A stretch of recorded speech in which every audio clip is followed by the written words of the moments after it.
Did you know that Pittsfield was the site of the first recorded intercollegiate baseball game? It was played in 1859 between Amherst and Williams Colleges. Tonight, in our series Around the Horn, Baseball History in Our Region, local writer Derek Gentile tells us what that first college baseball game was like.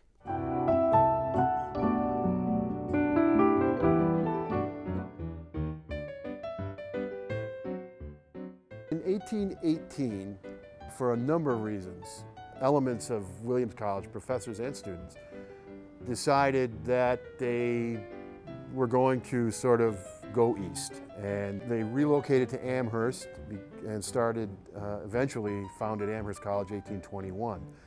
And thus began, I guess, what you would call the academic rivalry.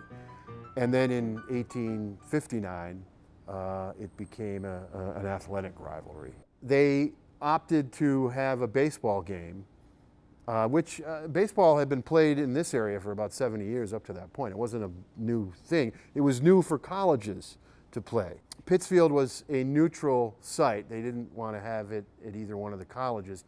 And I think it speaks a little to the history of the game here, is that Pittsfield was also one of the few places that had a baseball field. There weren't a lot of baseball fields in 1859.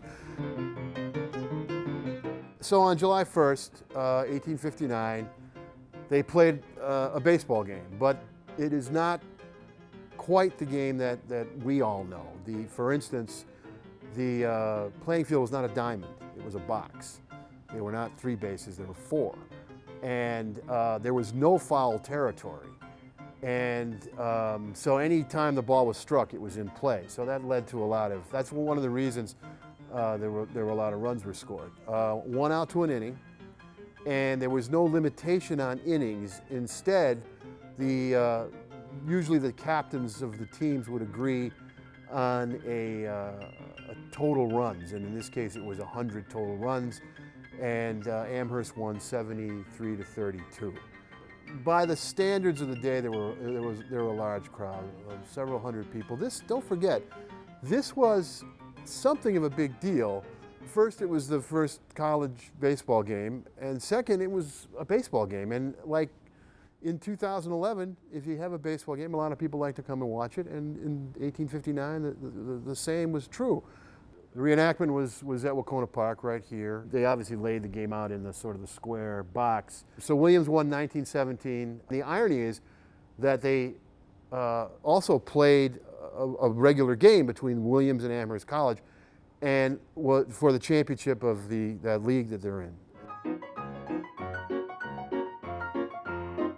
In 1791, an historian discovered a bylaw in the Pittsfield Library prohibiting baseball being played near a local municipal building, I believe. And that's the earliest mention of the game of baseball in America. And then we have this, which is the earliest collegiate baseball game. You know, it's like looking at a field of daisies and saying, okay, pick out the first daisy. You know, where the first daisy? You can't. And I don't think you'll be able to. But I think it's enormously significant that the first municipal bylaw about baseball is in Pittsfield, and the first collegiate baseball game was played in Pittsfield. Does it signify the birth of baseball? I doubt it. But it certainly signifies that we had something to do with it.